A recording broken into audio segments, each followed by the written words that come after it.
ভারতের স্কোয়াডে কেন 5 স্পিনার, এমন একটা প্রশ্ন উঠেছিল আগেই। চ্যাম্পিয়ন্স ট্রফিতে ভারতের স্কোয়াড ঘোষণার পর থেকেই আলোচনা ছিল স্পিন আক্রমণ, কিন্তু দুবাইয়ের পিছে স্পিনই ভারতের কার্যকরী অস্ত্র হবে সেটা হয়তো ঠিকই ধরতে পেরেছিলেন ভারতীয় দলের নির্বাচকরা। কাজেও দিল ভারতের এমন স্পিন আধিক্য।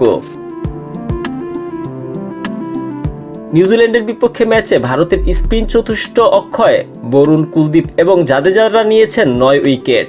অবশ্য বরুণ চক্রবর্তী একাই নিয়েছে 5 উইকেট। 2 উইকেট ছিল কুলদীপ যাদবের, অক্ষর এবং জাদেজার ভাগে ছিল একটি করে উইকেট। 4 জনের এই সম্মিলিত আক্রমণের সুবাদে ভারত গড়েছে নতুন রেকর্ড। আইসিসি ওয়ানডে ইভেন্টে টেস্ট খেলুড়ে কোনো দেশের বিপক্ষে স্পিনারদের সবচেয়ে সফল বোলিং ফিগার এখন ভারতীয় স্পিনারদের দখলে। দুবাইয়ে নিউজিল্যান্ডের বিপক্ষে 166 রান খরচায় 9 উইকেট নিয়েছেন ভারতের স্পিন বিভাগ।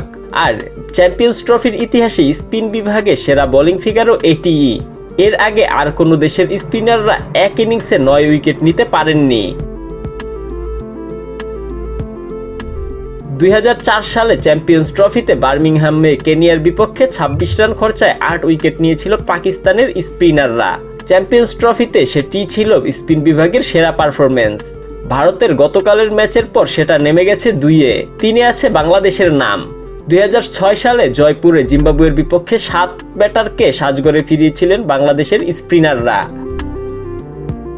আইসিসি ওয়ানডে ইভেন্টের সপক্ষে গতকাল রেকর্ড করেছেন ভারতীয় স্পিনাররা। আইসিসির ওয়ানডে ইভেন্টে বিশ্বকাপ ও চ্যাম্পিয়ন্স ট্রফি কোনো টেস্ট খেলুড়ে দেশের বিপক্ষে স্পিনারদের সেরা বোলিং ফিগার এখন বরুণ, কুলদীপ, অক্ষরদের। 2011 বিশ্বকাপে মিরপুরের মাঠে ওয়েস্ট ইন্ডিজের বিপক্ষে 64 রান খরচায় 8 উইকেট নিয়েছিলেন পাকিস্তানের স্পিনাররা। সেটাকেই গতকাল টপকে গিয়ে নতুন ইতিহাস গড়ল ভারত। অবশ্য আইসিসি ওয়ানডে ইভেন্টে স্পিনারদের 10 উইকেট নেওয়ার কীর্তিও আছে। 2011 বিশ্বকাপে জিম্বাবুয়ের স্পিনাররা কানাডার সব কয়টা উইকেট পেয়েছিলেন। ইতিহাসে অংশ হয়েছে বরুণ চক্রবর্তী নিজেও। মাত্র তৃতীয় স্পিনার হিসেবে চ্যাম্পিয়ন্স ট্রফিতে 5 উইকেট শিকার করেছেন এই রহস্য স্পিনার। 2004 সালে কেনিয়ার বিপক্ষে শহীদ আফ্রিদি, 2013 সালে ওয়েস্ট ইন্ডিজের বিপক্ষে রবীন্দ্র জাদেজা নিয়েছিলেন 5 উইকেট। গতকাল নিউজিল্যান্ডের বিপক্ষে 5 তুলে নিয়ে সেই তালিকায় নাম লেখালেন বরুণ চক্রবর্তী।